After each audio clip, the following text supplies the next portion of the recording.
Our final guests are David Whalen and Martin Giles, who are playing Sherlock Holmes and Dr. Watson, respectively, in the Pittsburgh Irish and Classical Theater production of The Mask of Moriarty. David has performed in many productions at PICT, as well as recently in God of Carnage at the Public and the Morini Strad at City Theater. Earlier this year, he played the title role in the world premiere of Charming Billy in Washington, D.C. Martin is in his 10th season at PICT. Recent productions include acting in Louder, Faster for City Theater and directing The End of the Affair for Quantum. He also teaches acting at Point Park and Carnegie Mellon. Both David and Marty were recently seen at PICT in the all-male production of The Importance of Being Earnest, which WRTC Radio called a joyful treasure and the Post-Gazette called brilliant. David and Marty, thanks so much for joining me. Hey, great to be here. What is it like playing such legendary characters? Wow, I mean, I guess for me, I don't even try to think of it as legendary or iconic. I just try to bring myself to it. I mean, I do a lot of research on it, read the stories, but the fun of it, the joy of it is this adaptation, because it's alive.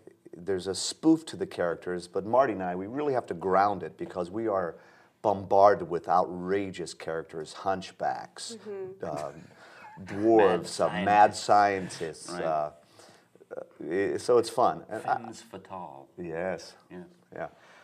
But back to that question. For me, I just got to find the joy of Sherlock Holmes in terms of the challenge of the excitement of when he's on a case and the sheer manic energy when he's not working or without his sidekick. Right. And the play starts when we haven't seen each other for over nearly a month, 3.5 weeks about. So it's fun. Because I have a wife. Yeah. Watson is married. And he really only comes to see Holmes now because he's having marital problems. So. Do you think that that's why he comes? No, not altogether. He misses Holmes. He needs Holmes. That's an interesting part of the relationship. I think in every Holmes and Watson story, but it's really true in this play, and there's really good, almost family comedy made of it, of their relationship and their need for each other. Yeah. And it's because it's very much like a marriage between the two of them. Right. Did either of you read the books growing up? I did. I was like voraciously interested in those stories when I was a kid. I read them over and over again. Yeah. And there's something they're incredibly clever for one thing, but there's also this darkness in them and this sinister air about them, and this the idea that evil is in the shadows and in the fog all the time, and there's these two intrepid guys combating it at every turn. It's very exciting especially a kid when you're a kid. And but they become what we call iconic, I think, because they appeal to something pretty deep in us, I think, in some way. So. Yeah, good versus evil. Yeah. And David, did you read the stories to prepare for the role? I did, but also my grandma was a big fan of Sherlock Holmes, so she was always reading the stories, and so I got a chance to, live vicariously through her too as a kid and hear her talk about it, and then of course watch the Barnaby Jones and Ironside, which is basically the Holmesian discovering characters and solving mysteries, and so. What is challenging about playing these roles? I think making them real people. I think what Marty was just saying, that the bond between these two guys, even though in the books Watson talks of him as a machine and cold and emotionless, for me, I can't really play that. I try to focus on... And it's not in the script either. Yeah, it really makes Holmes a very passionate guy. Very passionate, ways, and especially when he's working on a case. Yeah. So the fun of that is really the challenge when the game's afoot and the childlike exuberance of going after the case and trying to solve it. PICT audiences know director Alan Stanford from his work in Salome, Betrayal, his acting in Ernest. Tell us about working with him. He's great. He's easy to work for. He makes a nice place to work. He's very good humored. He's incredibly inventive. Yeah, it's nice. It's easy. I mean, he makes it feel easy, and we're actually doing a pretty challenging thing because the comedy in this show is there's all kinds of comedy, and it's pretty challenging and technically difficult. And he kind of, I mean, we're all aware of that, but he kind of makes us believe that we can do it, and gives us a lot of support and a lot of great ideas. So it's great working with him. Yeah. He's wonderful. Yeah. And him being an actor too, he's an actor's director. He can let you work, and then he'll pop in that suggestion that, I got it. But he seems to know when is the right time to do that too, which is good. And this is a pretty big cast. Tell us about the rest of the cast. Oh, they're fantastic. Yeah. James Fitzgerald, Tony Bingham, Jessica Bates, Daryl Haysham, Liz Roberts, Ben Blazer. It's a really big cast. big. Terry. Did we leave anybody out? Terry Hoagie. Yeah. So it's really good, and everybody has weird things to do. So it's pretty rich for everybody, I think. Yeah. You have worked on quite a few plays together. Stuff Happens, Ernest. How is it different with working with someone many times and building a rapport with them, as opposed to working with them for the first time? Well, I don't know. It's almost a shorthand at times. Yeah, you sort of know. You just kind of know the other. You kind of know. Okay, that's he's gonna be like that. I mean, you just know. And like we did this show at City Theater, this Dr. Jekyll and Mr. Hyde thing, where he was Dr. Jekyll and I was his sidekick. I'm always the sidekick. Well, not really a sidekick, but actually his close friend and his confidant, Gabriel Utterson, solicitor. And we really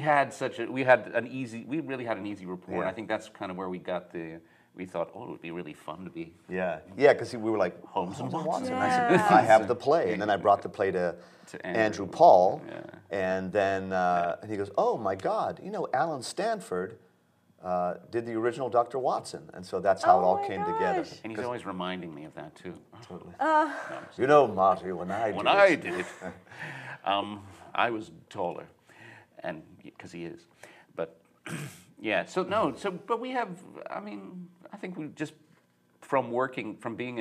we just kind of know what the other one's going to bring, and we know each other's personalities. Totally. And that's especially great since you work so closely together in this with the two characters, and I love that you talk about the relationship because it is really strong in the play. It's really strong in this play. And Very it's strong. And you do. I mean, it means a lot to each of the vital, characters. That's the thing. They mean a lot to each other. Yeah, And it means to be. I mean, I think Holmes likes to be complimented, but it means way more when he does it to him. Like, bravo, thank you. And we have little spats. Yeah. Because we hurt each other's feelings. He hurts my feelings a lot more than I hurt his feelings, but because I'm dumb.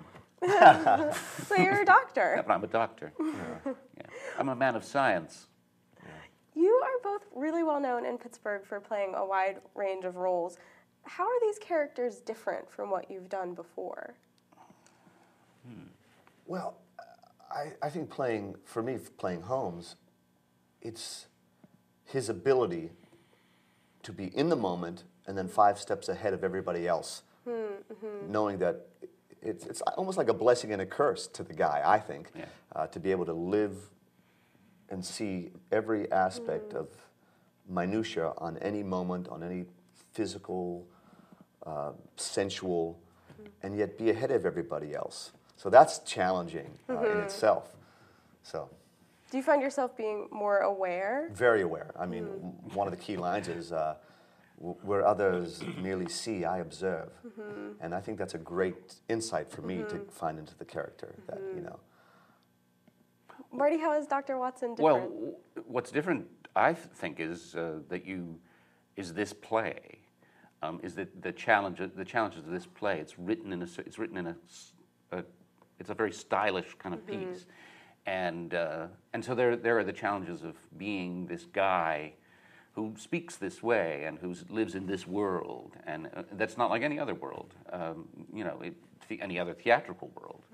And so there's always that's like the fresh challenge always of, when you come to a play, and this one is really unique, and that's really interesting. The other thing is that I myself am I think a relatively bright fellow, and it's not easy playing dumb. It's not easy being a guy who tries to observe and tries all the time. And just doesn't get it.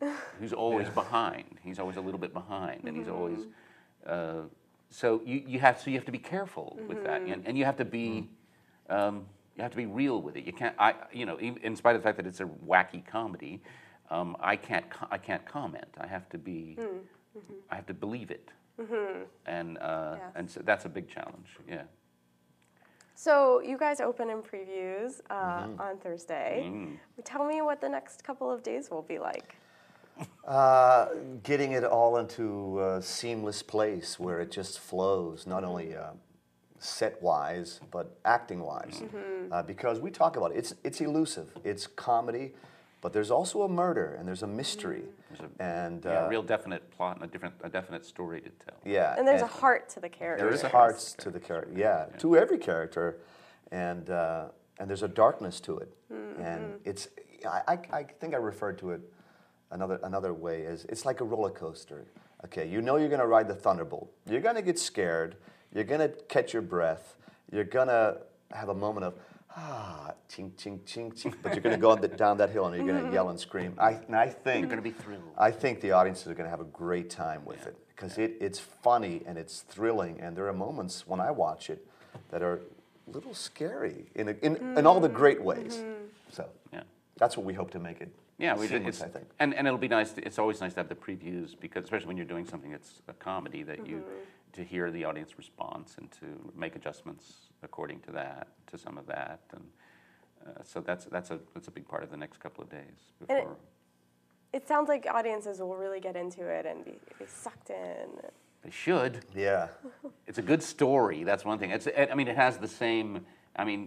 Hugh Leonard, the playwright, is very clever in that way that it has the same hook as a mystery, as any mystery story, that you just want to know what happens, and you want to know who did it, and you want to know, you want it all to resolve, and you want to understand, and it has that sinisterness and mystery about it that we always want to get to the bottom of and clear up and defeat, So. Yeah, and it's very funny, and the. What is it? The tricks at the end that Holmes puts together, they're very funny. Yeah. And you can go as an audience member and go, why didn't I see that? Of course, but it's so clever. Yeah. And, which is such the challenge, I think, of mystery, because how do you make it all plausible but not? Yeah, right. Exactly. Not give it away. Yes. Yeah. And for this one, the plausibility, they're so unique and outrageous, but like Marty was saying, we can't play the outrage. We can play the reality and let the outrageousness take care of itself, which is a challenge and fun. Yeah.